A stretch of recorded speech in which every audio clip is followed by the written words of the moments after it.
Hello everyone, once again welcome back to our channel beat the NEET. And कैसे बच्चों आप सब लोग, आई होप कि आप सभी लोग बढ़िया से तैयारी कर रहे होंगे और साथ ही साथ में जो आप लोगों की दिवाली की छुट्टियां आने वाली हैं उन छुट्टियों के लिए भी आपने कुछ ना कुछ प्लानिंग जरूर कर रखी होगी ताकि आपका सारा टाइम फेस्टिवल में ना वेस्ट हो जाए और आप उस टाइम को भी अपनी पढ़ाई के लिए यूटिलाइज कर सके। मस्ती तो करनी है लेकिन उतनी ही करनी है जितने से आपकी पढ़ाई को नुकसान ना पहुंचे। तो आई होप कि आप लोग अपने दिमाग में ये बात लेकर के चल रहे होंगे। जो बच्चे हॉस्टल में रहते हैं डेफिनेटली वो घर जा रहे होंगे, जो स्कूल्स में साथ में तैयारी कर रहे हैं उन बच्चों की भी स्कूल की छुट्टियां होंगी। तो बेटा अपने टाइम को मस्ती और पढ़ाई दोनों को बैलेंस बना करके रखना है। यहाँ पे जब बैलेंस बना के रखेगा ना, ध्यान रखना उसका उतना लैग नहीं होगा और वो बच्चा उतना आगे रहेगा। और जो बच्चा पूरी तरह से मस्ती में अपना पूरा ये टाइम बिता देगा तो आप सोच लीजिए वो आप 5-6 दिन पीछे हो जाएंगे बाकी के बच्चों से। तो इस चीज को ध्यान रखिएगा कि आप लोगों को पढ़ाई और मौज मस्ती जो अभी फेस्टिवल में होने वाली है उसमें आपको एक बैलेंस बना करके रखना है। पूरा मत करिए, थोड़ी देर लेकिन जरूर पढ़िए। आज हम लोग करने वाले हैं principles of inheritance and variation. ठीक है, तो ये वाला चैप्टर हम लोग करेंगे। और इस चैप्टर के जनरली क्या होता है, बच्चे इस चैप्टर की थ्योरी को पढ़ते ही नहीं है, सीधे जो जो चीजें इसमें होती है ना टॉपिक, उन टॉपिक्स को समझ लेते हैं या नोट से पढ़ लेते हैं या डायरेक्टली इसके क्वेश्चन करते हैं। बट एनसीईआरटी पढ़नी इसके लिए भी बहुत जरूरी है। ज्यादा बार मत पढ़िए जितना बाकी चैप्टर्स पढ़ रहे हैं, लेकिन 1 से 2 बार तो आपको पढ़नी ही पढ़नी है। तो मैं इसमें जो आप लोगों को एक्सप्लेन करूंगी वो मैं लाइन वाइज नहीं एक्सप्लेन करूंगी, वो उसमें मैं वही पोर्शन आपको एक्सप्लेन करने वाली हूँ जो आपके एग्जाम में जहां से क्वेश्चंस पूछे जाते हैं, जो मेनली टर्म्स आते हैं। ठीक, इस चैप्टर में जो मेनली आपका इंपॉर्टेंट है बेटा, तो वो है आपका एक तो डिसऑर्डर वाला पोर्शन और दूसरा आपका inheritance of 1 gene and 2 gene. Inheritance of 1 gene and 2 gene.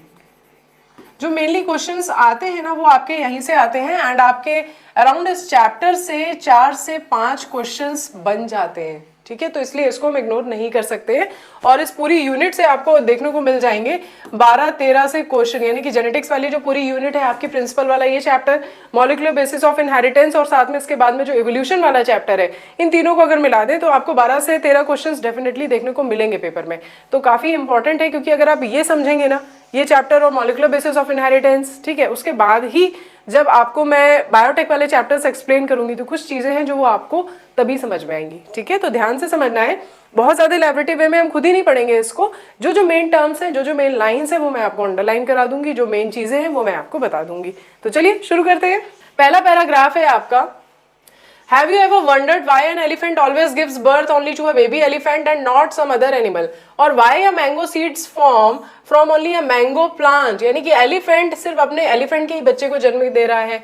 Mango का सीड है अगर तो उससे मैंगो प्लांट ही निकल रहा है। कभी सोचा है कि ऐसे क्यों हो रहा है? इंसान का बच्चा इंसान ही है, बंदर का बच्चा बंदर है, कुत्ते का बच्चा कुत्ता है, ऐसा क्यों हो रहा है? कभी इस चीज के बारे में सोचा है? तो ये सारी चीजें जो हम पढ़ने वाले हैं आज, इनकी बेसिक चीजों को हम समझेंगे कि इसके पीछे मेनली रीजन क्या होता है।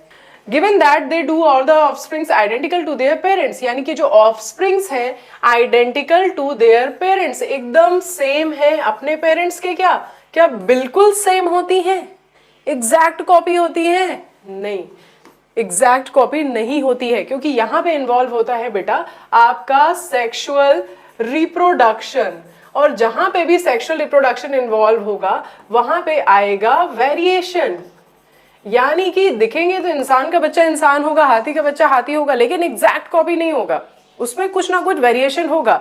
उसका वेरिएशन जो हो रहा होगा बेटा, वो वेरिएशन डिपेंड करेगा कि कितना ज्यादा वहां पर रिकॉम्बिनेशन हुआ। जितना ज्यादा रिकॉम्बिनेशन उतना ज्यादा वेरिएशन देखने को मिलेगा, यानी कि variation is directly proportional to recombination. ठीक है, अभी और चीजें समझ में आएंगी। Have you ever wondered why siblings sometimes look so similar to each other or sometimes even so different? कभी कभी भाई बहन भी देखते हो ना, बहुत ज्यादा मिलते जुलते भी होते हैं और कभी बिल्कुल अलग होते हैं। These and several related questions are dealt with scientifically in a branch of biology known as genetics. यही सारी चीजें हम किसके अंडर रखते हैं बेटा? इनको रखते हैं हम जेनेटिक्स के अंडर में। ठीक है, क्योंकि यहाँ पे हम स्टडी करने वाले हैं कंप्लीट जीन्स के बारे में। This subject deals with the inheritance as well as the variation of characters from parents to offspring. यहाँ पे जो important term है inheritance, यानी कि characters का पास होना from one generation to the next generation. Characters क्या कर रहे हैं, आपकी एक जनरेशन से, वन जनरेशन से नेक्स्ट जनरेशन में पास ऑन हो रहे हैं, ठीक है। इसको कहते हैं inheritance. Inheritance is the process by which characters are passed on from parent to the progeny. ये देखो डेफिनेशन भी दी हुई है यहाँ पे, बिल्कुल सही, इस लाइन को अंडरलाइन कर लो। Inheritance is the process by which characters are passed from parent to progeny. It is the basis of heredity. इसीलिए कहा जाता है inheritance is the basis of heredity. Heredity inheritance का बेसिस नहीं है, inheritance is the basis of heredity.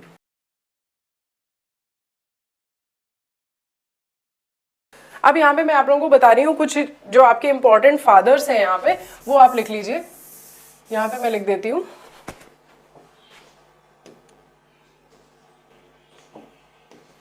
आपके father of genetics हैं,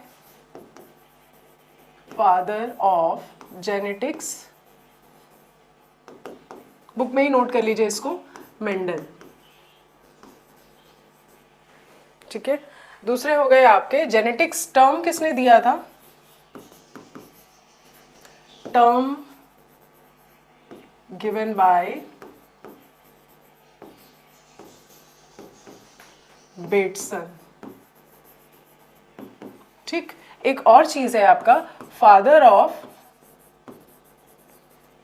जब आपसे बोले experimental genetics, experimental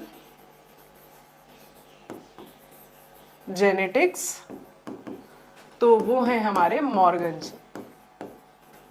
that is Morgan. ये तीनों इंपॉर्टेंट है, इनको एक जगह पे लिख लीजिए तो आपको याद हो जाएगा, ठीक है। ये तीनों आपने नोट कर लिए। अब उसके बाद आगे बढ़ते हैं, नेक्स्ट पैराग्राफ में क्या इंपॉर्टेंट है।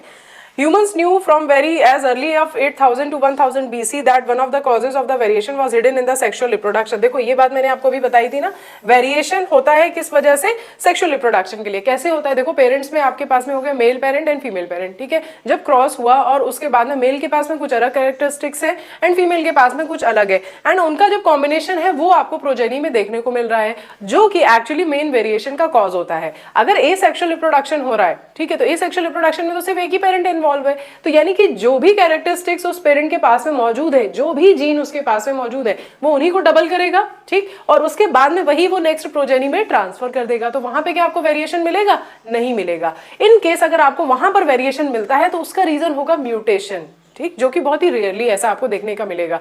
तो एसेक्सुअल मोड ऑफ रिप्रोडक्शन में आपके सेम एज इट इज आपको प्रोजेनी मिल रहे हैं, इसलिए कोई वेरिएशन नहीं है। But sexual mode of reproduction जो है, यही मेन रीजन है कि आपको यहां पर वेरिएशन देखने को मिलता है। They exploited the variation that were naturally present in the wild population of plants and animals to selectively breed and select for organisms that possessed desirable characters. For example, through artificial selection. यहाँ पे जो आपको दिया है कि artificial selection, तो यानी कि इसका मतलब हो गया बेटा डायरेक्शनल सिलेक्शन की बात कर रहा है। जो सिलेक्शन वो करना चाहते हैं, दैट टाइप ऑफ सिलेक्शन जिससे वो क्रॉस कराना चाहते हैं, जिस ब्रीड से, जिस कैरेक्टरिस्टिक वाली ब्रीड से वे क्रॉस कराना चाहते हैं, वो उनसे क्रॉस करा रहे हैं, इसलिए इसको कहा जा रहा है artificial selection. And domestication from ancestral wild cows, we have well known Indian breeds, example Sahiwal cows in Punjab. ये इंपॉर्टेंट है, इसको अंडरलाइन कर लीजिए। जो आपकी एक ब्रीड है साहिवाल cows in पंजाब, ये आपके आर्टिफिशियल सिलेक्शन के थ्रू ही बनाई गई। अब देखो इसमें सिलेक्शन कैसे कर रहे हैं, जैसे आपके पास में कोई प्लांट है, सपोज दैट फॉर एग्जांपल मैं बता रही हूँ, एक प्लांट है रोज का, ठीक है, जिसका जो प्लांट का है बॉडी वो जो आपकी उतनी स्ट्रांग नहीं है, ठीक है, ऐसे बहुत ही कमजोर बॉडी है, लेकिन उसका फ्लावर जो है वो बहुत बड़ा होता है, अच्छा सुंदर सा फ्लावर उसमें निकलता है। एक जो दूसरा प्लांट है रोज का, उसमें क्या है, आपके उसका प्लांट की बॉडी जो है वो तो बहुत स्ट्रांग है, लेकिन उसमें जो फ्लावर निकल रहे हैं वो बहुत छोटे छोटे से निकल रहे हैं। तो अब क्या करेंगे, इनका क्रॉस ब्रीड करा देंगे और उसमें हमने कैरेक्टर सिलेक्शंस लिए ऐसे जिससे कि हमें मिले ऐसा प्लांट कि उसका बॉडी भी स्ट्रांग हो और फ्लावर भी उसमें कैसे हमें आए, बड़े साइज के आए। तो इसीलिए इस टाइप के सिलेक्शन को कहा जाता है आर्टिफिशियल सिलेक्शन, और इसी से ही यहाँ पर बनाई गई Sahiwal cows in Punjab. And ये इंपॉर्टेंट है, इस पे पहले क्वेश्चन आ चुका है, अब तो आने के चांसेस कम है, लेकिन अंडरलाइन कर लीजिए। We must, however, recognize that through our ancestors knew about the inheritance, characters and variation, they had very little idea about the scientific basis of these phenomena।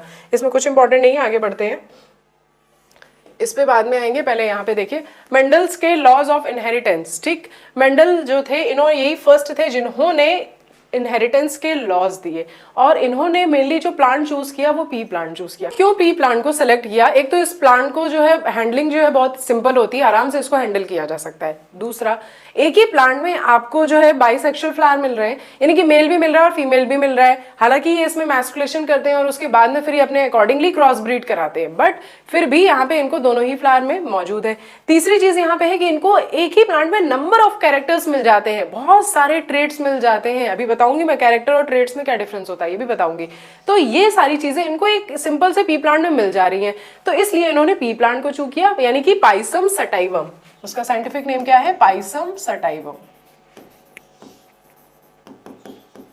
It was during the mid 19th century headway was made in the understanding inheritance. Gregor John Mendel conducted hybridization experiments in garden peas for 7 years. कितने time के लिए इन्होंने काम किया? यहाँ पे हम सारी इंफॉर्मेशन लिख लेंगे। 7 years के लिए इन्होंने काम किया। किस ईयर से किया? 1856 से 1856 से 1863 तक इन्होंने इस पे एक्सपेरिमेंट करे। अंडरलाइन कर लो इसको। And proposed the laws of inheritance in living organism, और इन्होंने ही फिर क्या दिए? Laws of inheritance. Laws of inheritance. Mendel's investigations into inheritance patterns, it was for the first time statistical analysis and mathematical logic were applied to problems in biology. ये ऐसा पहली बार हुआ था, राइट? क्यों मेंडल का काम उस टाइम पे एक्सेप्ट नहीं हुआ था, इसको डिटेल में पढ़ेंगे, लेकिन इसका जो एक रीजन है ना वो यहाँ पे मेंशन है। ऐसा रीजन इसलिए कि देखो, एक मैथमेटिशियन अलग काम कर रहा है एंड बायोलॉजी अलग चल रही है, तो दोनों के बीच में कोई रिलेशन नहीं माना जाता है। बट यहाँ पे मैथमेटिकल कैलकुलेशंस का इन्होंने यूज किया अपने सैंपल्स को हैंडल करने के लिए, उनको शो करने के लिए, इन्होंने अपने एक्सपेरिमेंट को रिप्रेजेंट करने के लिए मैथमेटिकल कैलकुलेशन यानी कि उस एनालिसिस का यूज किया, जिसकी वजह से बायोलॉजिस्ट ने कहा ये कैसे पॉसिबल हो सकता है। तो एक ये भी मेजर रीजन रहा कि इनके वर्क को उस टाइम पे क्यों नहीं एक्सेप्ट किया गया। His experiments had a large sampling size. उनके एक्सपेरिमेंट का साइज जो था वो क्या था? बहुत ही लार्ज सैम्पलिंग साइज था, यानी कि जो रिजल्ट्स फिर हमें मिल रहे थे उन पे हम पूरी तरह से ट्रस्ट कर सकते हैं। जितना ज्यादा सैम्पलिंग साइज होगा उतना ही ज्यादा हम रिजल्ट्स पे ट्रस्ट कर सकते हैं, which have greater credibility to the data he collected. Also, the confirmation of his interference from experiments on successive generation of his test plants proved that the results pointed in general rules of inheritance rather than the being of unsubstantiated ideas. कुछ important नहीं है। फिर इसमें आना है आपको, Mendel investigated characters in the garden pea plant that were manifested as two opposing traits. Example, tall dwarf plants, yellow or green seeds. This allowed him to set up a basic framework of the rules governing inheritance, which was expanded on by later scientists to account for all the diverse natural observation and the complexity inherent in them. देखो, अब समझ लो पहले कि क्या difference होता है characters and trades में। एक बहुत अच्छे एग्जांपल से मैं आपको बताऊंगी, आपको हमेशा के लिए याद हो जाएगा ये। देखो, नोज सबके पास में है ना, हर किसी के पास में नोज होती है, तो नोज के बनाने के लिए तो हमारे पास में एक जीन है ना कि जो नोज बनाएगा, ठीक। लेकिन सबकी नोज का शेप कैसा होता है? अलग अलग होता है।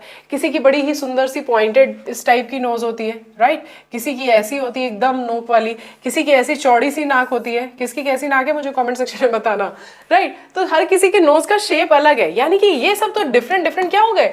ट्रेट्स हो गए ना, इसके अलग अलग एलील्स हो गए इसके, जो रिप्रेजेंट कर रहे हैं अलग अलग शेप को। ठीक इसी तरह से हाइट जो है, राइट? अगर मैं हाइट की बात करूं, इसको इरेज कर देती हूं।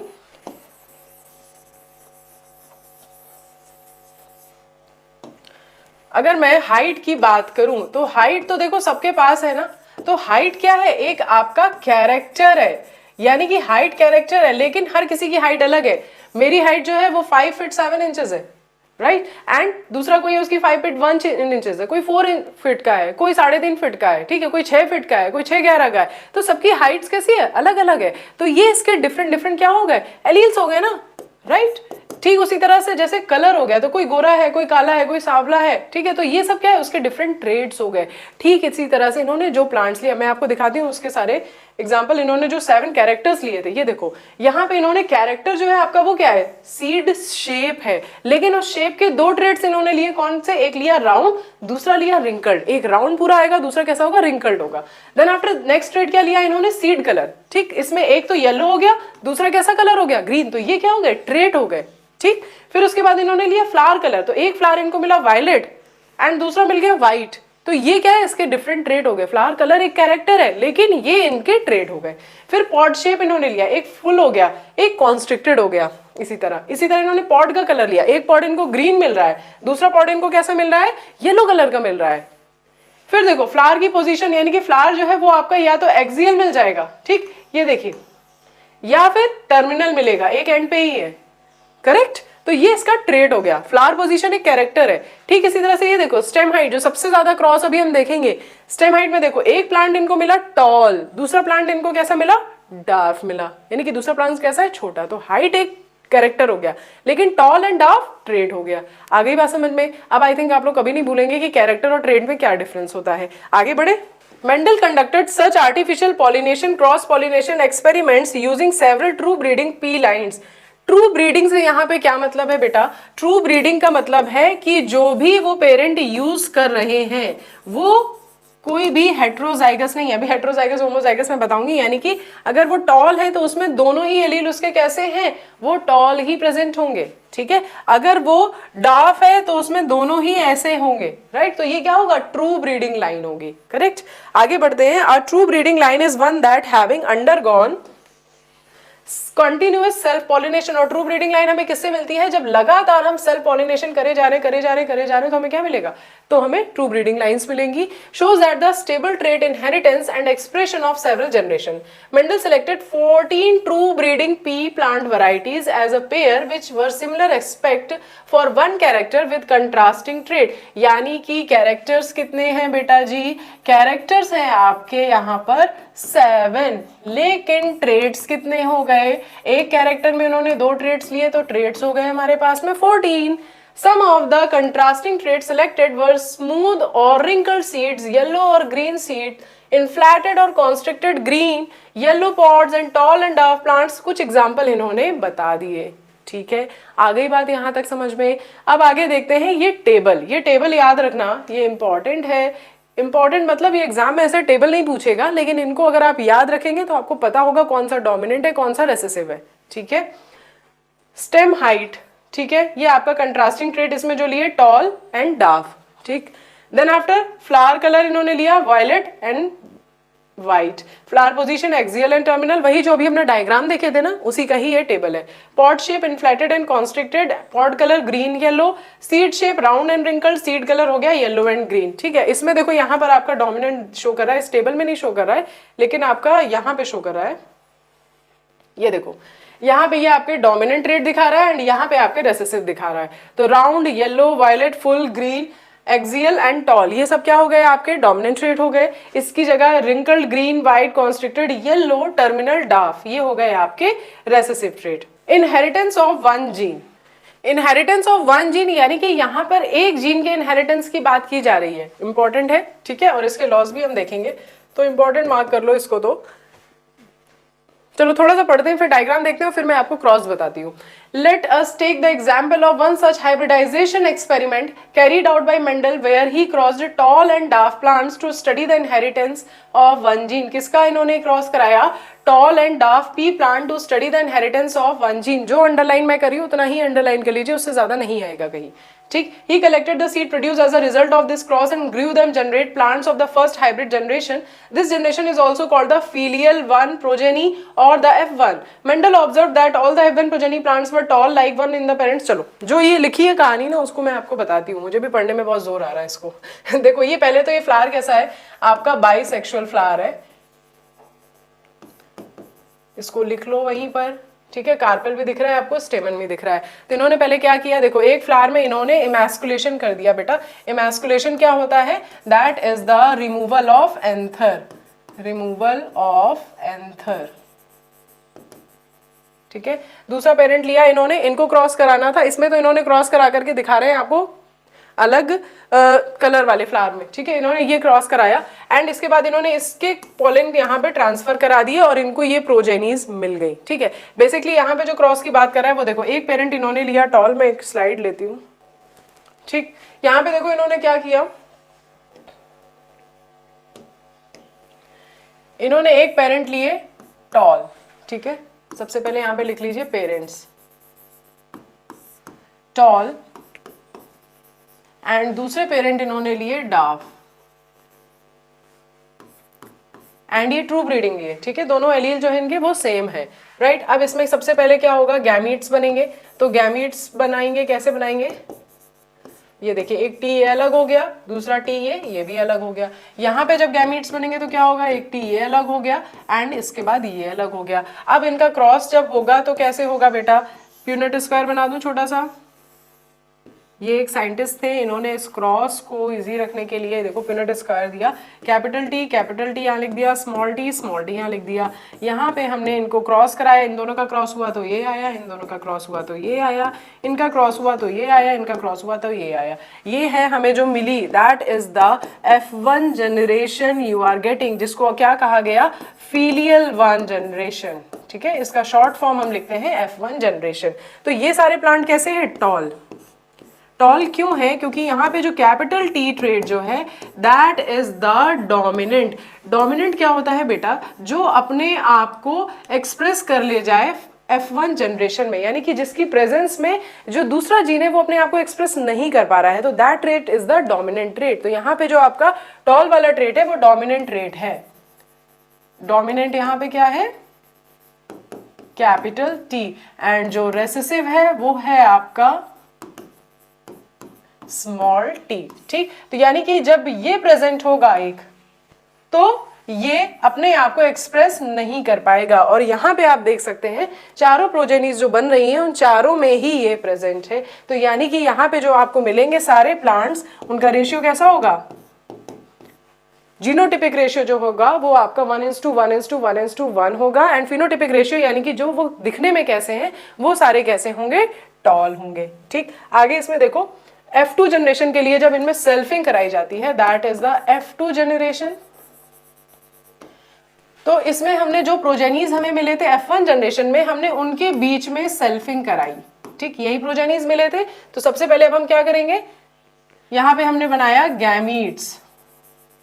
तो गैमीट्स हमारे यहाँ पे क्या बने, एक कैपिटल टी बन गया, एक बन गया स्मॉल टी, दूसरा यहाँ पे भी सेम गैमीट्स बनेंगे, capital T and small T, ठीक। अब इनके बीच में जब क्रॉस होगा, यहाँ पे मैं सिंपल सा फिर से पुनेट स्क्वायर बना रही हूँ, उससे क्रॉस करना आपको बहुत सिंपल होता है।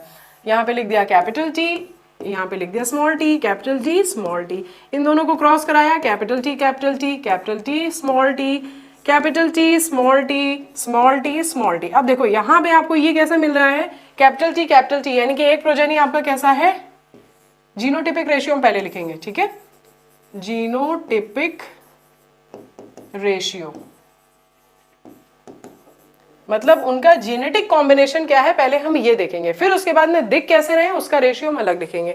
तो ये कैसा है, हमें एक मिला होमोजाइगस वाला, यानी कि कैपिटल टी। दूसरा हमें मिल रहा है हेट्रोजाइगस के, मेरे पास में दो है, एक ये हो गया, एक ये हो गया, राइट। फिर उसके बाद में एक कंप्लीट रेसेसिव वाला हमें ये मिल रहा है, सॉरी दूसरा एक हमें मिल रहा है रेसेसिव वाला ये, यानी कि हमारे पास में जो फिनोटिपिक रेशियो, यानी कि अगर हम बोले कि कोई देख के इसको बताए कि इसमें क्या मिल रहा है, तो यानी कि यहाँ पे हमें मिल रहे हैं 3 प्लांट टॉल एंड एक प्लांट हमें जो मिल रहा है वो मिल रहा है डाफ। ये हो गई आपकी F2 जनरेशन का क्रॉस। आई थिंक ये सबको याद रहेगा, इसको अपनी बुक में कहीं पे भी छोटा सा बना लीजिए। जो आपके अगले 2 पैराग्राफ में कहानी लिखी हुई है ना, वो सिर्फ इन्हीं कहानी को एक्सप्लेन करेंगे। अभी मैं आपको बताऊंगी होमोजाइगस और हेट्रोजाइगस जो टर्म मैंने यूज किया उसका मतलब क्या होता है, वो भी यहीं पे समझ लो बेटा। होमोजाइगस एंड दूसरा टर्म जो मैंने यूज किया दैट इज हेट्रोजाइगस, ठीक। होमोजाइगस का मतलब जब होमोलोगस क्रोमोसोम जो है उनके एक ही पोजीशन पे सेम टाइप के एलील प्रेजेंट हो, यहां भी कैपिटल टी है और यहां पे भी कैपिटल टी है, ठीक है। तो यहां पे क्या हो गया आपका, ये हो गए होमोजोगस, यहाँ कैपिटल टी भी हो सकता है और स्मॉल टी अगर है तो क्या हो जाएगा, तो ये हो गया स्मॉल टी, ठीक। तो ये हो गए हमारे होमोजाइगस, सेम टाइप के एलील है दोनों क्रोमोसोम में, राइट। यहाँ पे जो आपका हेट्रोजाइगस की बात कर रहा है, यानी कि यहाँ पे एक तो कैपिटल टी प्रेजेंट है, दूसरे में क्या है आपका स्मॉल टी प्रेजेंट है, तो दैट कंडीशन इज हेट्रोजाइगस, यानी कि जब डिफरेंट एलील्स शो हो रहे होते हैं तो that is a heterozygous condition. और जो एक नॉर्मल क्रॉस के अकॉर्डिंग, मेंडल के अकॉर्डिंग अगर हम बात कर रहे हैं तो हेट्रोजाइगस कंडीशन अगर है तो वहां पर आपका डोमिनेंट ट्रेट जो होता है वो ही एक्सप्रेस होता है, रेसेसिव ट्रेट जो है वो एक्सप्रेस नहीं होता है। आ गई बात समझ में? ये थी कहानी इनहेरिटेंस ऑफ वन जीन की। ये तो मैंने टॉल एंड डाफ का एग्जांपल लेके आपको एक्सप्लेन किया। अब इसी तरह से मेंडल ने बाकी के कैरेक्टर्स पर भी इसी तरह से क्रॉस कराया और क्रॉस करा करके उन्होंने चेक किया कि हमें क्या प्रोजेनीज मिल रहे हैं, कौन सा F1 जनरेशन में एक्सप्रेस हो रहा है, कौन से जो है वो F2 जनरेशन में एक्सप्रेस हो रहे हैं। आपने देखा रेसेसिव वाला F1 में तो नहीं एक्सप्रेस हुआ, लेकिन F2 जनरेशन में उसका हमें एक सैंपल मिल रहा है। आगे बात समझ में? अब चलो वापस चलते हैं।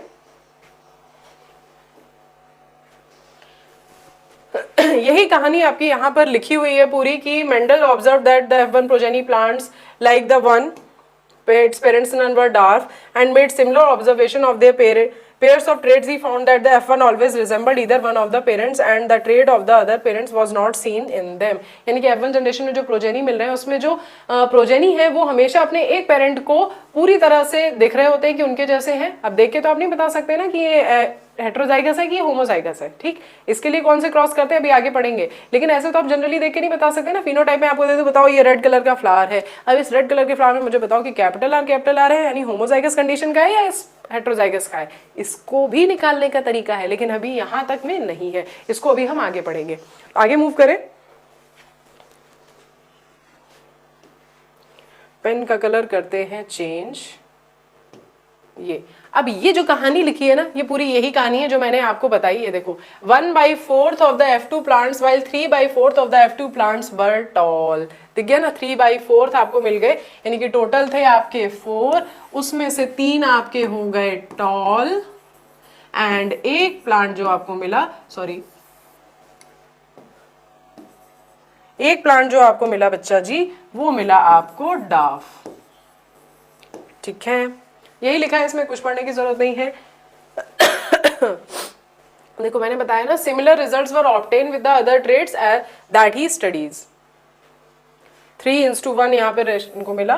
The contrasting trait did not show any blending at either F1 और F2 स्टेज। ये इंपॉर्टेंट लाइन है, ठीक है, इसको अंडरलाइन कर लो लास्ट में कि जो कंट्रास्टिंग ट्रेड थे, क्या आपको कोई प्लांट ऐसा मिला जिसकी हाइट ना लंबे में थी ना छोटे में थी, बीच के साइज का था? नहीं मिला ना। या तो वो लंबा मिल रहा है आपको या तो वो छोटा मिल रहा है। कोई भी ट्रेड जो है वो ब्लेंडिंग नहीं कर रहा है। ब्लेंडिंग का मतलब क्या है यहाँ पे? मिक्सिंग।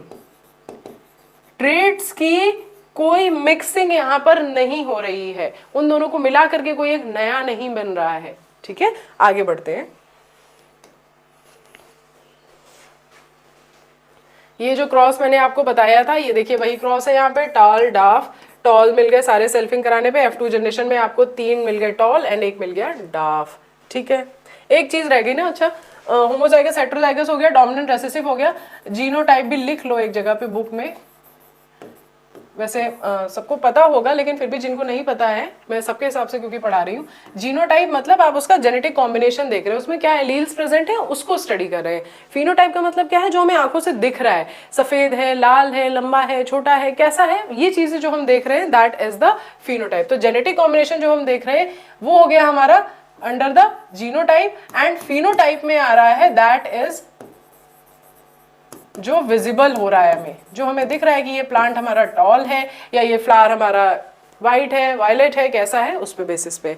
ये पूरी कहानी यहाँ पर यही लिखी हुई है, लेकिन उस कहानी में कुछ इंपॉर्टेंट है वो देख लेते हैं। Based on this observation Mendel propose that the something was being stably passed on. अब इन्होंने जब ये क्रॉस किया ना, तो मेंडल ने सोचा कि भाई क्या ऐसा है जो इस जनरेशन से नेक्स्ट जनरेशन में पास ऑन होता जा रहा है। तो उन्होंने इस चीज को आइडेंटिफाई किया और उन्होंने उसको नाम दिया फैक्टर। आगे लिखा है इसमें फैक्टर, जिसे हम आज के टाइम पे जानते हैं जीन के नाम से। जीन टर्म किसने दिया था? बेटसन ने दिया था, अभी आपको मैंने बताया। ठीक है, और जीन्स कहाँ प्रेजेंट होते हैं? ऑन डीएनए प्रेजेंट होते हैं। ठीक, पढ़ो, यहाँ पे लिखा है he called these things factor. उन्होंने उसको क्या किया? फैक्टर कहा। Now we call them as genes. Genes therefore are the units of inheritance. Inheritance की यूनिट कौन है? जीन है। हेरिडिटी की यूनिट कौन है? इनहेरिटेंस है। याद रहेगा ना, inheritance is the unit of heredity, genes are the unit of inheritance. यानी कि जीन्स जो है वो पास ऑन हो रहे हैं एक जनरेशन से नेक्स्ट जनरेशन में, जो लेके जा रहे हैं एक पर्टिकुलर कैरेक्टर को। तभी तो ऐसा होता है ना कि जब हम बच्चों को देखते हैं तो बच्चे जो है कुछ क्वालिटीज उसकी फादर से मिल रही होती है, कुछ क्वालिटीज उनसे क्या होती है? मदर से मिल रही होती है। कुछ क्वालिटीज जो होती हैं पता चला बच्चे के दादी से मिल रही है, दादा से मिल रही है, नानी से मिल रही है, नाना से मिल रही है। तो वो क्वालिटीज कौन सी होती है? वो क्वालिटीज वो होती हैं बेटा जो उस नेक्स्ट जनरेशन में क्या थी, वो अपने आप को एक्सप्रेस नहीं कर पाई, यानी कि वो रेसेसिव ट्रेट था। लेकिन जब इस नेक्स्ट जनरेशन में आया, ठीक है, जब वो ग्रैंड चाइल्ड में आया तो उसको वहां पे उसके दोनों एलील मिल गए, तो उसने उसको शो कर लिया, राइट, तो अपने आप को एक्सप्रेस कर लिया। तो यानी कि वो ट्रेड हमारा रेसेसिव वाला था जो जाकर के बच्चे में एक्सप्रेस हो गया। तो यही एक रीजन है कि कभी कभी बच्चे जो है वो अपने डिफरेंट फैमिली मेंबर से भी रिजेंबल करते हैं।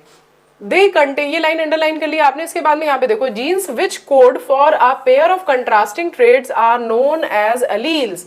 अलील्स क्या होते हैं बेसिकली बेटा? अलील्स जो है that is the alternative form of gene, alternate form of gene, ये लिख लो यहीं पे, that they are slightly different forms of the same gene, यानी कि जीन की स्लाइटली डिफरेंट फॉर्म है। जैसे हाइट का बताया था ना, कोई 5-7 है, कोई 5-6 है, कोई 5-5, कोई 5-4 है, ठीक है, बताना किसी की कितनी हाइट है।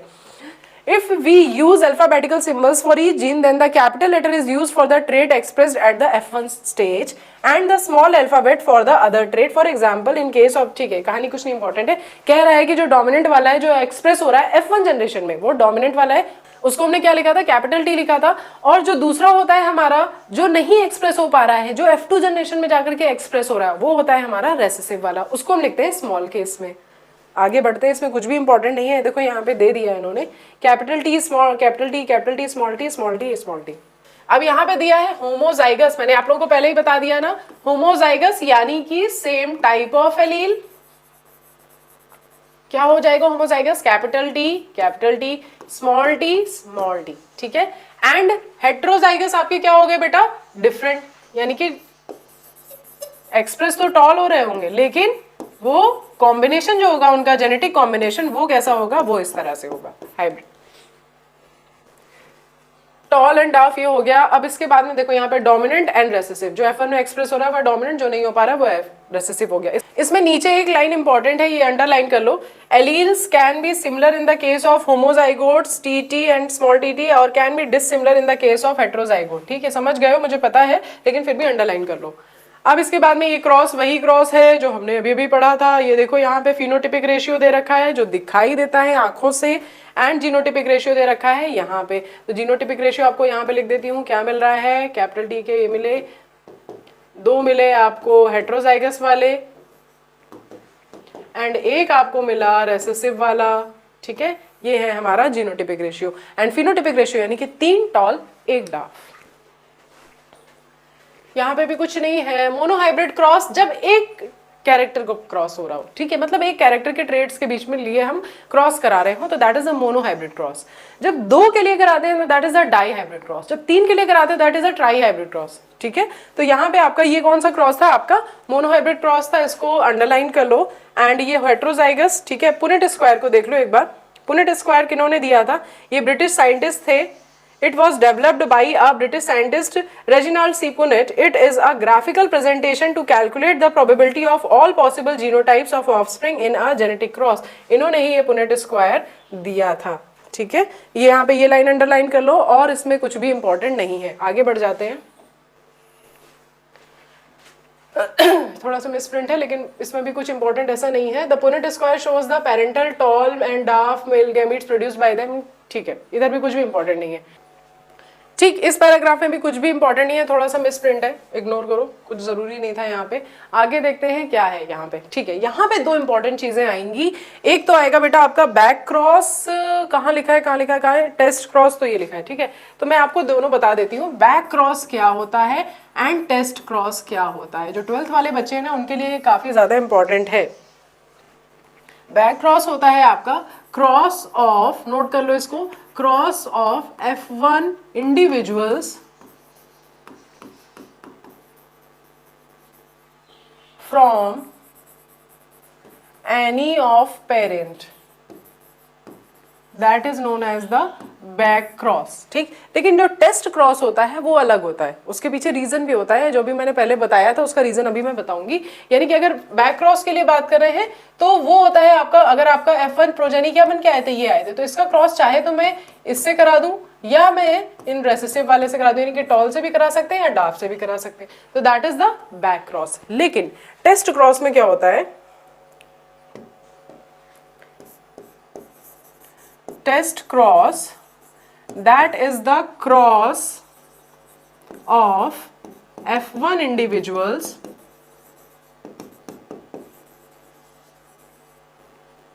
with recessive parents।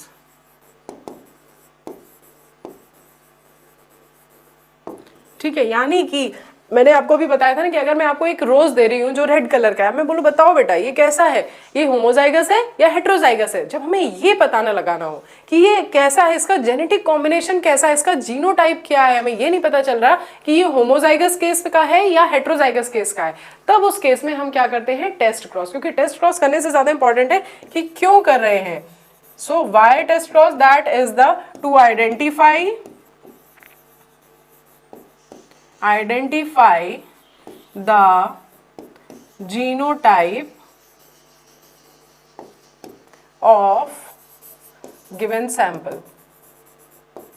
एक दिन हम लोग इसके जितने भी मैथमेटिकल क्वेश्चंस है ना वो सारे एक वीडियो में मैं आप लोगों को करा दूंगी, हर टाइप के एक में ही कवर करा दूंगी। ठीक, अब टेस्ट क्रॉस समझ में आ गया ना। F1 इंडिविजुअल्स का कराया जा रहा है with the recessive parents. Back cross में कोई भी पेरेंट चलेगा, लेकिन इसमें सिर्फ रेसेसिव पेरेंट से ही कराया जाएगा। और वो क्या होता है ये अभी देखते हैं। इसमें इंपॉर्टेंट लाइन कुछ है क्या? कुछ भी नहीं है, इधर इंपॉर्टेंट इधर भी नहीं है। The Mendel crossed the tall plant from F2 with the dwarf plant. This is called the test cross। एक ही लाइन इंपॉर्टेंट है, उसको अंडरलाइन कर लो। आगे देखते हैं, ये आ गया, देखो डायग्राम आ गया इसका। यहाँ पे इन्होंने देखो क्या क्रॉस कराया, इन्होंने ये एक दिया आपको, ठीक है। अब आपको नहीं पता कि ये इसका जीनोटाइप क्या है, नहीं मालूम, हमें जीनोटाइप आइडेंटिफाई करना है। तो हमने इसके दो केसेस लिए। देखो यहाँ पे एक केस लिया आपका हमने हेट्रोजाइगस वाला, यानी कि एक केस हमने लिया ये हेट्रोजाइगस वाला लिया, और दूसरा यहाँ पे हमने किससे करा रहे हैं, रेसेसिव वाले से करा रहे हैं। ठीक है, तो यहाँ पे पहले गैमीट्स बनाएंगे तो क्या होगा, एक कैपिटल W बना, एक स्मॉल w बना, यहाँ पे small w and small w बना। अब देखो इसका प्यूनेट स्क्वायर बनाया, जो आपका बना हुआ है ना, मैं उसी को ही ड्रॉ कर रही हूँ ताकि आपको समझ में आ जाए। यहाँ पे हमने लिखे स्मॉल w, यहाँ पे हुआ कैपिटल एंड एक स्मॉल। अब देखो यहाँ पे W and small w, capital W small w, small w दोनों आए और यहाँ पे आया स्मॉल w। यानी कि यहाँ पे आपके half of the flowers are the violet and half of the flowers are the white. यानी कि आपके जो ये हेट्रोजाइगस केस के थे, हाफ फ्लावर्स आपको 50% कैसे मिल रहे हैं, वायलेट मिल रहे हैं, एंड 50% आपको कैसे मिल रहे हैं बेटा, वो मिल रहे हैं आपको वाइट। अगर ये आपको इस तरह के मिल रहे हैं फ्लावर, तो यानी कि ये केस कैसा है, ये जो फ्लावर हमें दिया गया फ्लावर, वो किसका जीनोटाइप क्या है, हेट्रोजाइगस है। ठीक है, आ गई बात समझ में। अब इधर आओ, डोमिनेंट वाले के लिए इन्होंने देखो क्या किया, यहाँ पे अगर हम इसका केस माने ये वाला कैपिटल W यानी कि दोनों ही होमोजाइगस केस का है, तो इसका क्रॉस जब इससे कराएंगे तो क्या होगा, यहाँ पे बना दिया हमने गैमीट्स, ये गैमीट्स, ये गैमीट्स। ठीक है, अब यहाँ पे हमने इसका बना दिया पुनेट स्क्वायर, ये बना दिया, क्रॉस कराया तो हमें capital W small w, capital W small w, capital W small w, capital W small w, यानी कि जितने भी होंगे हमारे ऑल फ्लावर्स हमें कैसे मिल रहे हैं, वायलेट। यानी कि 100% फ्लावर जो मिल रहे हैं वो वायलेट, क्योंकि जो ये ट्रेट था ना वायलेट वाला, वो हमारा डोमिनेंट ट्रेट था। तो अगर होमोजाइगस कंडीशन में होगा और रेसेसिव के साथ में उसके क्रॉस कराएंगे तो डेफिनेटली जो हमें नेक्स्ट जनरेशन मिलेगी उसमें क्या होंगे, सारे फ्लावर जो होंगे वो हेट्रोजाइगस कंडीशन के होंगे, लेकिन उनमें सारे का कलर कैसा हो रहा होगा, वायलेट हो रहा होगा। यानी कि हम इन फ्लावर के कलर को देख करके बता सकते हैं कि ये हमारा होमोजाइगस सैंपल हमें दिया गया है या फिर ये हेट्रोजाइगस सैंपल दिया गया है। इस क्रॉस को चाहे तो प्रैक्टिस के लिए अपनी बुक में एक जगह किनारे पे बना लो ताकि आपको आराम से समझ में आ जाए। ठीक, Based on his observation on monohybrid crosses, Mendel proposed two general rules to consolidate his understanding of inheritance in monohybrid crosses। इन्होंने इसी के बेसिस पे मोनोहाइब्रिड क्रॉस में आपके दो रूल दिए। लॉ ऑफ डोमिनेंस देखो, पहला है characters are controlled by discrete units called the factor, जिनको आज के टाइम पे हम किस नाम से जानते हैं, जीन के नाम से जानते हैं। फैक्टर्स अकर्स इन पेयर, यानी कि जीन कैसे होते हैं, पेयर में होते हैं, ठीक है। In a dissimilar pair of factors one member of the pair dominates and the other is the recessive, यानी कि एक कैसा होगा, डोमिनेंट होगा, और एक कैसा होगा, रेसेसिव होगा उस पेयर में से। The law of dominance is used to explain the expression of only one of the parental characters in a monohybrid cross in the F1 and the expression of both in F2. It also explains the proportion of 3:1 obtained at the F2. जो हमने सबसे पहला cross किया था ना अभी, जिसमें हमें फिनोटिपिक और जीनोटिपिक रेशियो निकाला था 3:1, वो वाले क्रॉस की बात कर रहा है, और इसको अंडरलाइन कर लेना, ये इंपॉर्टेंट है, पढ़ लेना, एक बार में पढ़ोगे, इतना क्रॉस करने के बाद में आप इसको पढ़ोगे तो आराम से आपको ही समझ में आ जाएगा। देन आफ्टर आता है आपका लॉ ऑफ सेग्रीगेशन, ध्यान से समझो इसको। This law is based on the fact that the alleles do not show any blending and that both of the characters are recovered as such in the F2 generation, though one of these is not seen in the F1 stage. जब यहाँ पे cross कराया था हमने parent का, तो जो progeny हमें F1 में मिले थे वो मिले थे ये। यहाँ पे क्या आपको कोई मीडियम हाइट का प्लांट मिला था? नहीं, यानी कि ये वाला गैमीट और ये वाले गैमीट के इनकी कोई ब्लेंडिंग नहीं हुई, मिक्सिंग नहीं हुई, तो हमें जो भी ट्रेट मिल रहा है F1 जनरेशन में, तो यहाँ पे हमें मिल रहे हैं सारे toll.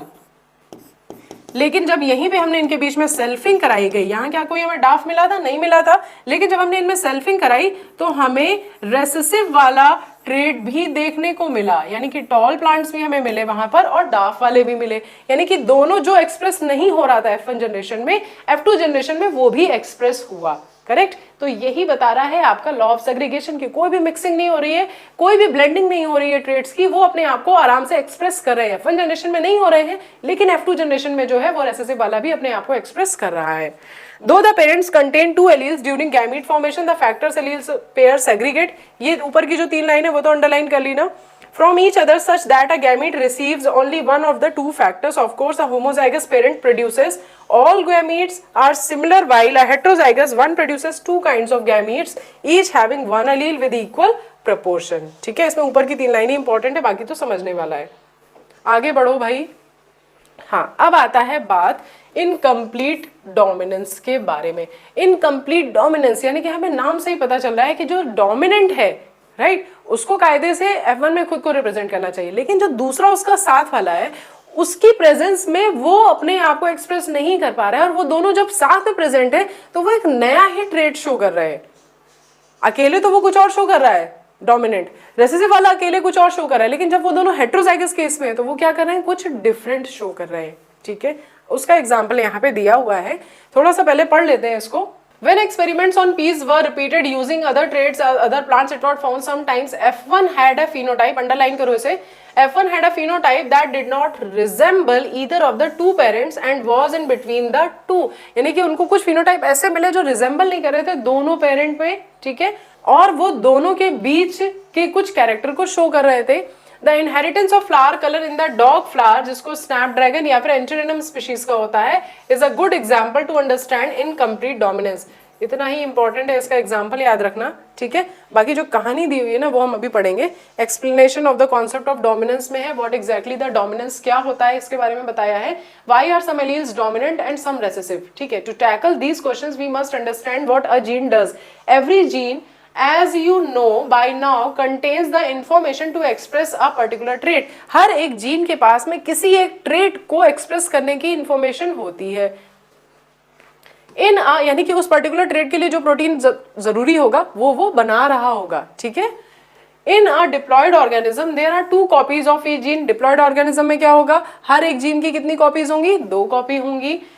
As a pair of alleles, Now these two alleles need not always be identical as in heterozygote, और ये जरूरी नहीं है कि ये दोनों एलील जो उसमें प्रेजेंट है जीन में वो क्या दोनों जरूरी हमेशा आइडेंटिकल ही हो, नहीं, ऐसा जरूरी नहीं है। One of them may be different due to the same changes that it has undergone. उनमें से कुछ जो होंगे वो डिफरेंट होंगे जिसकी वजह से कुछ चेंजेस आपको देखने को मिलेंगे, about which you will read further on and the next chapter which notifies the information that particular allele contains. Let's take an example of a gene that contains the information for producing an enzyme. Now there are 2 copies of the gene, the 2 allelic forms. Let us assume as is more common that the normal allele produces the normal enzyme that is needed for the transformation. देखो क्या कहना चाह रहा है ये, अभी cross भी देखेंगे और ये जो पॉइंट मैं बता रही हूँ आपको लिखे हुए भी दिखाऊंगी. ये बता रहा है कि अगर कोई नॉर्मल जीन है, ठीक, तो वो क्या बनाएगा, नॉर्मल टाइप का प्रोटीन बनाएगा. ठीक है, अगर उस जीन में वो नॉर्मल नहीं है, राइट, वही डोमिनेंट है क्योंकि वही सबसे ज्यादा प्रेजेंट है वाइल्ड वैरायटीज में, तो that is the normal one जो नॉर्मल प्रोटीन बना रहा है. लेकिन अगर जो दूसरा है तो या तो वो ऐसा माइनर चेंज हुआ होगा उसमें जिसकी वजह से वो रेसेसिव है और वो उससे मिलता जुलता बना रहा होगा, या तो वो बिल्कुल उससे अलग बना रहा होगा, और या तो वो बिल्कुल किसी काम का नहीं होगा. ये 3 कंडीशन आती है और ये तीनों पॉइंट मैं अभी आपको दिखाऊंगी. ये देख लो यहाँ पे लिखे हुए हैं, नेक्स्ट स्लाइड में ही थे. द नॉर्मल और लेस एफिशिएंट बनाएगा, यानी कि the theoretically the modified allele could be responsible for the production of the normal. बना दे, स्लाइड चेंज हुआ तो नॉर्मल के आसपास बना देगा, या फिर लेस एफिशिएंट बनाएगा, या तो फिर एक नॉन फंक्शनल एंजाइम बनाएगा जो किसी काम का नहीं है, और तीसरा या तो वो कोई एंजाइम ही नहीं बना रहा होगा. ठीक है, ये 3 केस आते हैं. In the first case, the modified allele is equivalent to the unmodified allele. It will, जो first case है उसके बारे में बता रहा है, it will produce the same phenotype trait results in the transformation of substrate. ठीक, and such equivalent alleles pairs are very common. Generally हमें ये जो फर्स्ट वाले हैं ना, यही जनरली हमें देखने को मिलते हैं जिसमें चेंजेस तो हो रहे होते हैं लेकिन हमें पता नहीं चलता. जैसे म्यूटेशन की बात करूँ तो क्या हमारी बॉडी में म्यूटेशन नहीं हो रहे? अरे बहुत सारे म्यूटेशंस, बहुत सारे चेंजेस हो रहे हैं हमारी बॉडी में, लगातार हो रहे हैं, लेकिन हम उसको आइडेंटिफाई नहीं कर पा रहे. अचानक से एक नॉर्मल सेल कैंसरस सेल में कैसे तब्दील हो जाती है, क्यों बदल जाती है? ठीक है, रीजन है ना उसके पीछे कुछ. क्या हमारी सेल के जेनेटिक उसमें चेंजेस नहीं हो रहे हैं, डीएनए में चेंजेस नहीं हो रहे होंगे. Until unless we are not able to identify that we can not say that there is a mutation. तो जनरली चेंजेस ऐसे ही होते हैं जिनको नॉर्मल वाले से वो सिमिलर मिलते जुलते होते हैं, तो हम उसको इजिली आइडेंटिफाई नहीं करते, कर ही नहीं पाते. ठीक है, ये रीजन है. दूसरे पॉइंट में कह रहा है कि allele, but if the second point की बात करें, if the allele produces a non-functional enzyme or no enzyme, the phenotype may be affected. लेकिन अगर ये सेकंड और थर्ड वाला केस हो कि अगर एंजाइम बनाया उसने और वो फंक्शनल भी नहीं है और या तो वो एंजाइम ही नहीं बना पा रहा है, ठीक है, अगर ऐसा बन गया तो क्या होगा, फिनोटाइप अफेक्ट होगा. The phenotype trait will be dependent on the functioning of the unmodified allele. यानी कि phenotype जो है वो डिपेंड करता है जो unmodified allele है उसकी functioning पर. The unmodified or functioning allele which represent the original phenotype is the dominant allele. उसी को क्या कहा गया, जो हमारा unmodified वाला था उसको कहा गया dominant, and the modified allele generally the recessive allele. और जो modified वाला allele होता है वो क्या होता है, हमारा recessive allele. यानी कि ये जो था ये हमारा unmodified वाला है. जितने भी आप dominant traits देख रहे हैं that is the unmodified one, and जिसमें modification हो गया उसको कहा गया recessive. ठीक है, अब आगे क्रॉस दिखाती हूँ इसका मैं आपको. क्रॉस कहाँ चले गए? अब ये देखिए यहाँ पर आ गया, ये इनकम्प्लीट डोमिनेंस का मैं आपको क्रॉस दिखा रही हूँ. यहाँ पे पेरेंट जनरेशन जो है ये हमारे क्या है, इन्होंने लिए पेरेंट्स. ठीक है, पेरेंट्स एक हमारे हैं रेड और दूसरे हमारे व्हाइट. पेरेंट्स हमेशा ट्रू लाइन्स ली जाती हैं, यानी कि capital R and capital R. दूसरे कौन से हैं, स्मॉल आर स्मॉल आर. ठीक है, अब इनके क्या बनाए, सबसे पहले गैमीट्स बनाए, सेम टाइप के गैमीट्स बनेंगे. पिनेट स्क्वायर बनाया और उसमें देखो यहाँ पर हमने F1 पहले निकाला.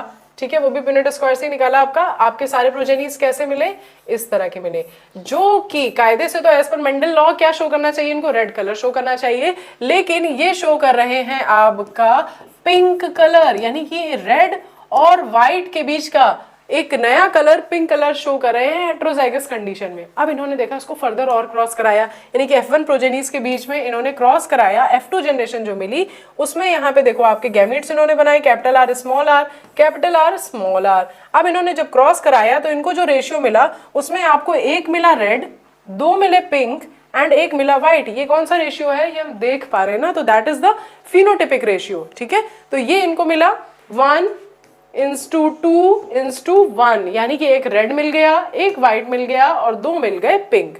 लेकिन जीनोटिपिक रेशियो इसका देखें तो वो भी सेम है. एक मिला कैपिटल आर वाला, एक मिला इनको 2 मिले आपके कैपिटल आर स्मॉल आर वाले 2 मिल गए. ठीक है, और एक मिल गया इनको स्मॉल आर स्मॉल वाला, यानी कि एक रेड 2 पिंक एक व्हाइट, 1:2:1. तो इनकम्प्लीट डोमिनेंस में आपने नोटिस किया कि F2 जनरेशन में आपका genotypic ratio and phenotypic ratio दोनों कैसे हैं, सेम है.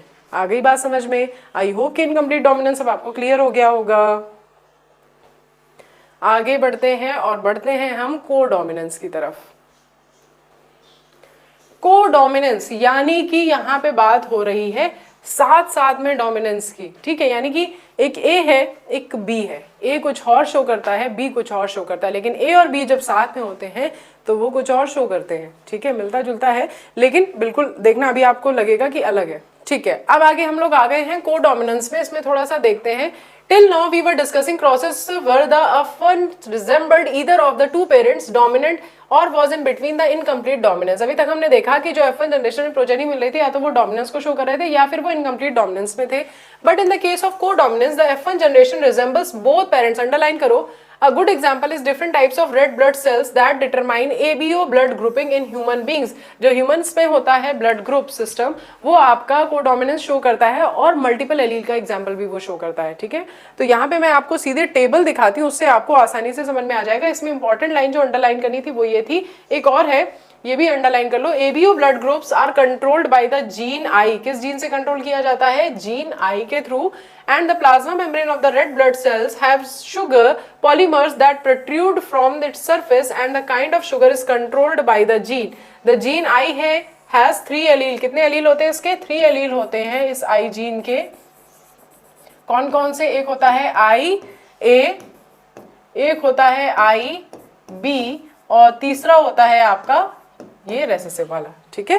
The alleles I and I B produce a slightly different form of the sugar while the allele small I does not produce any sugar because human are diploid organism, each person possesses the 2 of the 3 I gene। देखो अब human क्या है? Diploid organism है, तो दोनों क्या होंगे? एक के पास में कुछ और ब्लड ग्रुप होगा, एक के पास में कुछ और होगा, तो यानी कि 2 जीन तो उसमें से प्रेजेंट होंगे उसके 3 आउट ऑफ 3 एलील्स, ठीक है। 2 एलील्स तो उसमें डेफिनेटली प्रेजेंट होंगे आई जीन के, तो उनके कॉम्बिनेशन के बेसिस पे हमारे ब्लड ग्रुप डिसाइड होते हैं। अब टेबल दिखाते हैं, उससे आपको समझ में आ जाएगा। ये देखो यहाँ पे अगर पेरेंट 1 है और ये क्या है आपका पेरेंट 2 है, यहाँ पे जीनोटाइप ऑफस्प्रिंग का दिखा रहा है और दूसरा है यहाँ पे ब्लड टाइप्स ऑफ ऑफस्प्रिंग दिखा रहा है, क्या बन के आता है। पेरेंट ए का अगर आपका क्या है? आई ए है और दूसरे पेरेंट का भी क्या है? आई ए है, तो यहाँ पे हमें क्या मिल रहा है? आई ए एंड आई ए, तो यानी कि ब्लड ग्रुप कैसा हो गया? ए ब्लड ग्रुप हो गया, ठीक। दूसरे में हमारा अगर फर्स्ट पेरेंट का आई ए है, दूसरे में आई बी है, तो यहाँ पे हमें आई ए आई बी मिलेगा, यानी कि ब्लड ग्रुप क्या हो गया? ए बी ब्लड ग्रुप हो गया। टेबल में देखते जाओ। अगर एक पेरेंट 1 में हमारे पास में क्या प्रेजेंट है? आई ए प्रेजेंट है और उसमें पेरेंट 2 में हमारा स्मॉल आई प्रेजेंट है, तो यहाँ पे जो हमें मिलेगा वो मिलेगा आई ए एंड स्मॉल आई, तो यानी कि ये भी रिप्रेजेंट करेगा, यहाँ पे ए वाला ही अपने आप को रिप्रेजेंट करेगा ना, तो यहाँ पे जो प्रोजेनी का ब्लड ग्रुप होगा that is the A blood group. अब यहाँ पे अगर आई बी है पेरेंट 1 का, पेरेंट 2 का आई ए है, तो यहाँ पे आई ए आई बी बनेगा, यानी कि क्या बनेगा? ए बी ब्लड ग्रुप बनेगा। अब यहाँ पे आई बी है और इधर भी आई बी है दोनों पेरेंट में, तो आई बी हो गया, तो क्या बनेगा हमारा यहाँ पे? बी ब्लड ग्रुप बन जाएगा। अब अगर यहाँ पेरेंट 1 का आई बी है और पेरेंट 2 से आने वाला स्मॉल आई है, तो यहाँ पे आई बी एंड स्मॉल आई हुआ, तो यानी कि बी वाला अपने आप को रिप्रेजेंट करेगा, तो बी ब्लड ग्रुप हो गया। अब अगर दोनों ही पेरेंट के पास में small I and small I है, तो ये दोनों ही क्या है? कोई शुगर को एक्सप्रेस नहीं करते हैं, ठीक है। तो यहाँ पे ये बना देंगे आपका ओ ब्लड ग्रुप, ठीक है। तो ये टेबल अगर आप समझ लेते हैं तो डेफिनेटली आपको कोडोमिनेंस याद हो जाएगा। Do you realize that the example of AB blood grouping also provide good example of multiple alleles? यहाँ पे आपको multiple alleles देखने को मिले ना, क्योंकि अभी तक तो 2 ही एलील पढ़ रहे थे, लेकिन अब आपको यहाँ पे 3 एलील देखने को मिले, तो ये मल्टीपल एलीलिज्म का भी एक अच्छा एग्जाम्पल है। मल्टीपल एलील मतलब मोर देन 2 एलील्स, ठीक है। अब इसमें कुछ भी इंपॉर्टेंट नहीं है, प्लांट में इन्होंने इसका एग्जाम्पल दिया था, ये देखो यहाँ पे, ये अंडरलाइन करो। For example starch synthesis in pea seeds is controlled by 1 gene. किससे कंट्रोल कर रही है? 1 जीन से। Has 2 alleles B capital B and small B. Starch is synthesized effectively by the capital B. जब capital B and capital B का case है तो क्या हो रहा है? स्टार्च जो है वो सिंथेसाइज हो रहा है, ठीक है। होमोजाइगोट्स हैं and therefore large starch grains produce हो रहे हैं, और हमें ग्रेन्स कैसे मिल रहे हैं? लार्ज साइज के, ठीक है।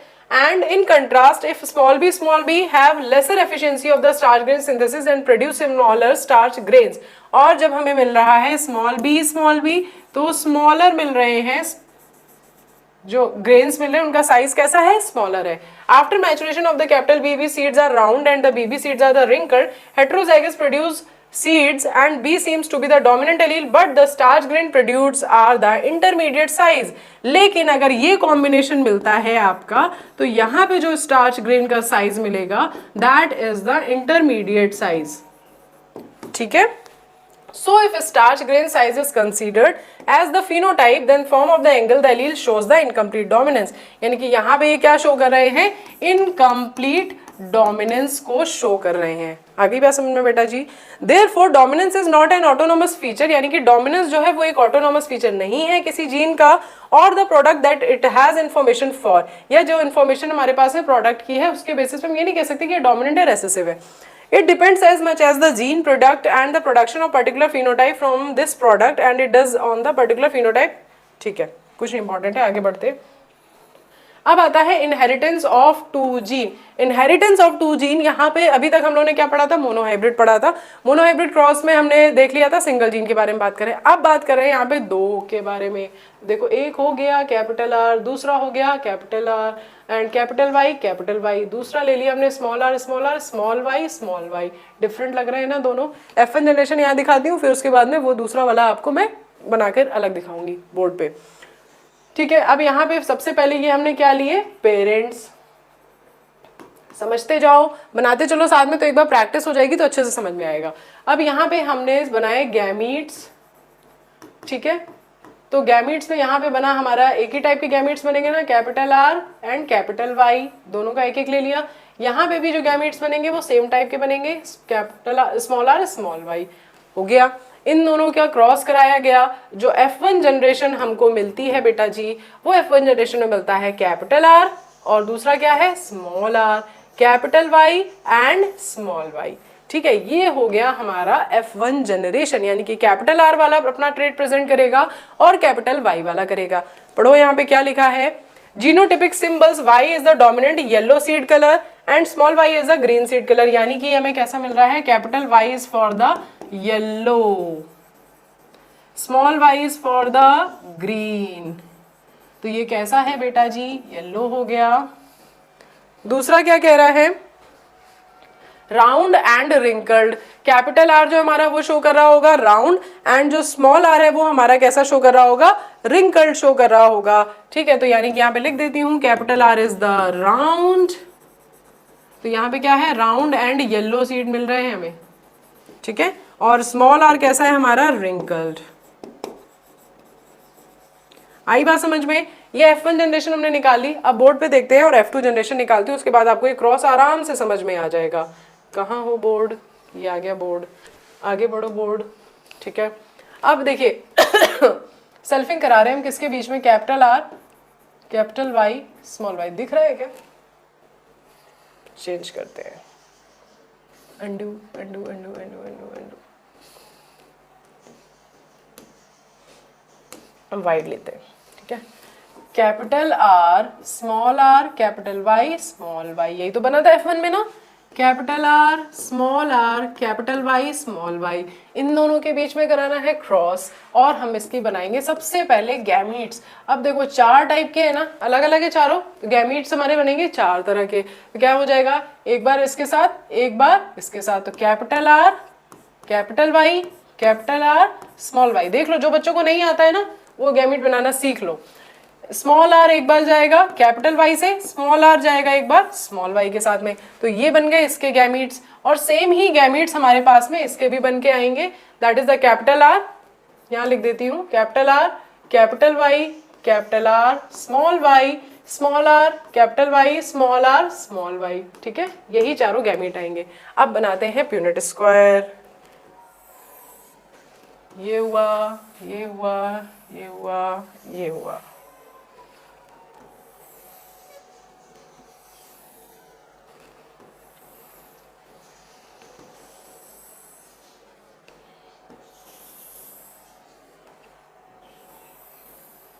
ठीक है, बन गया प्यूनेट स्क्वायर। कितना खूबसूरत बना है। कलर चेंज करते हैं और आ जाते हैं येलो पे। यहाँ पे लिखा हमने कैपिटल आर, कैपिटल वाई, एक बार कैपिटल आर गया स्मॉल वाई के साथ में, small are capital Y, small r small y, ठीक है। अब इसके बाद में आता है यहाँ पे भी same, capital R capital Y small y, small are capital Y, small r small y. अब चलो भरते हैं इसको, ठीक है। इनका क्रॉस कराया तो ये मिला, देखते जाना, कहीं गलत करूँ तो मुझे बता देना। Capital R capital Y small y, capital R small are capital Y, capital Y, capital R small are capital Y small y, ठीक है भाई। अगला लिखते हैं वाइट कलर से, नहीं ग्रीन से लिखेंगे। Capital R capital Y small Y,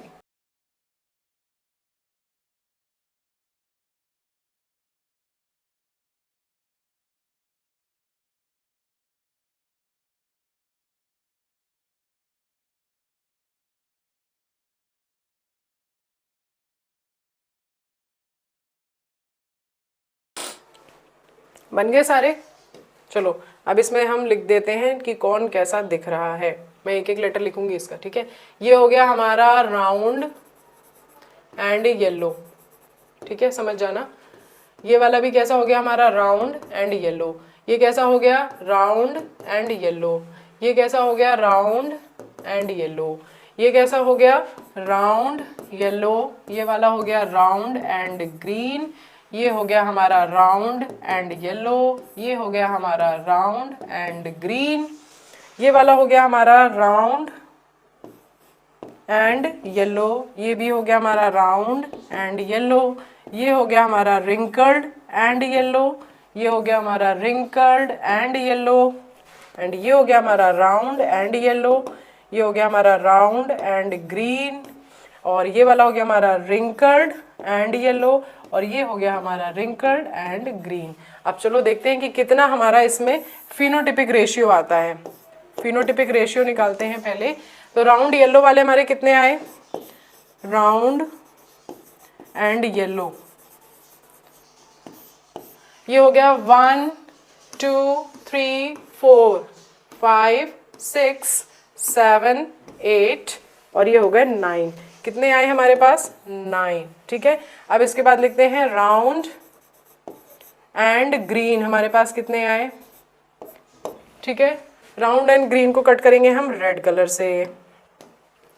एक राउंड एंड ग्रीन ये हुआ, एक राउंड एंड ग्रीन ये हुआ और एक राउंड एंड ग्रीन ये हुआ। कितने मिले हमें, 3 मिले। दूसरा हम कट करते हैं पिंक से। फिर उसके बाद देखो ये हो गया हमारा रिंकल्ड येलो, रिंकल्ड येलो और एक ये और रिंकल्ड येलो, यानी कि रिंकल्ड येलो कितने मिले हमें, 3 मिले। और रिंकल्ड एंड ग्रीन हमें कितने मिले बेटा, एक ही है इकलौता ये वाला, तो ये मिला हमें 1। यानी कि जो रेशियो हमें मिलता है वो रेशियो क्या है, इसको इरेज कर दूं क्या मीट्स, ठीक है। जो रेशियो हमें मिल रहा है बेटा वो रेशियो है हमारा 9:3:3:1, ठीक है। ये था आपका पूरा dihybrid cross. I hope कि जिन बच्चों को नहीं करना आता होगा ये क्रॉस, अब इनको इसके बाद में डाउट नहीं होगा। एक बार इसको करके देखना, समझ के देखना, तो आपको अच्छे से समझ में आ जाएगा, तो फिर हमेशा के लिए आपको याद हो जाएगा, ठीक है। देखने में बड़ा सा लगता है, डर लगता है, लेकिन आराम से हो जाता है। अब जो क्रॉस मैंने आपको करके दिखाया ना, ये वही क्रॉस है, यहाँ पे आपको दिया हुआ है, सेम क्रॉस आपको यहाँ पे दिया हुआ है, ठीक है। जो मैंने आपको अच्छी तरह से समझा दिया अभी, ये पूरा वही क्रॉस है। आगे देख लें क्या। इसके बाद आता है आपका लॉ ऑफ इंडिपेंडेंट असॉर्टमेंट। इसको समझ लो एक बार। डाई हाइब्रिड क्रॉस के बेसिस पे है आपका law of independent assortment. In the dihybrid cross the phenotype round yellow, wrinkled yellow, round green and wrinkled green appeared in the ratio 9:3:1। क्या रेशियो मिला था, 9:3:3:1, ठीक है। And such a ratio was observed for several pairs of characters that Mendel studied, ठीक है। The ratio of 9:3:1 can be derived as a combination of series of 3 yellow, 1 green with 3 round but 1 wrinkle. This derivation can be written as follows. ये उसका वही combination जो मैंने आपको board में दिखाया था। Based upon such observation, a dihybrid cross plant or differing in 2 traits. Mendel proposed a second set of generalization that we can call Mendel's law of independent assortment. The law states that when 2 pairs of traits are combined in a hybrid, segregation of 1 pair of characters is independent of the other pair of character. ये कहना चाह रहा है कि जब यहाँ पे hybrid condition में भी हमारे पास में दिए हुए हैं ट्रेड्स, तो एक पेयर का जो भी कैरेक्टर्स है, जो दूसरा है कैरेक्टर, उसका दूसरे वाले पेयर पे कोई भी इफेक्ट नहीं होता, वो इंडिपेंडेंटली अपने आप को ले जाता है, यानी कि इंडिपेंडेंटली अपने आप को असॉर्ट करता है। The Punnett square can be effectively used to understand independent segregation of the two pairs of genes during meiosis, the production of eggs and the pollen F1 RRY। ये देखो दिख रहा है, consider the segregation of one pair of genes capital R and small r, 50% of the gametes have the capital R and the 50% have the small r, यानी कि 50% के पास में हमारे पास में कैपिटल R, 50% के पास में हमारा small r, right. The important thing to remember here that is the segregation of 50%। ऐसी सेम चीज यहाँ पे y के साथ में भी है, 50% हमारा क्या है कैपिटल Y एंड 50% हमारा स्मॉल y के साथ में, ठीक है। और ये इंडिपेंडेंटली सेग्रीगेशन होता है, इसका दूसरे वाले कैरेक्टर का किसी पहले वाले कैरेक्टर के ऊपर कोई भी दबाव या प्रेशर या कि ये यहाँ पे जाएगा तो इसी के साथ मुझे जाना, ऐसा नहीं होता, वो इंडिपेंडेंटली असॉर्ट होते हैं। यही कहानी यहाँ पर आपको लिखी हुई है। इसके बाद आता है आपका क्रोमोसोमल थ्योरी ऑफ इनहेरिटेंस, लेकिन हम इस वीडियो को यहीं तक रख रहे हैं, अदरवाइज आपका वीडियो जो है वो बहुत ज़्यादा लंबा हो जाएगा। इसका सेकंड पार्ट में बनाऊंगी जिसमें मैं आपके बाकी बचे हुए टॉपिक्स जो हैं, और ये यहाँ से स्टार्ट करेंगे क्रोमोसोमल थ्योरी ऑफ इनहेरिटेंस से, और फिर उसके बाद में आपके सारे प्लियोट्रॉपी और वगैरह जितने भी मेंडल डिसऑर्डर और जेनेटिक डिसऑर्डर जो भी चीज़ें बची हुई हैं उन सबको हम सेकंड पार्ट में कंप्लीट कर लेंगे। तो सेकंड पार्ट को भी जरूर देखना, मिस मत करना। एंड आई होप कि ये वीडियोज अब आपकी हेल्प जरूर कर रहे होंगे एंड आपका अब रिवीजन करना बहुत आसान हो गया होगा। सो इसे अपने दोस्तों के साथ में भी जरूर शेयर करिएगा, एंड अगर चैनल पे नए हैं तो सब्सक्राइब करिएगा, एंड वीडियो पसंद आए तो उसे लाइक जरूर करिएगा। तो मिलते हैं नेक्स्ट वीडियो में, till then just stay tuned with me, bye bye everyone, take care.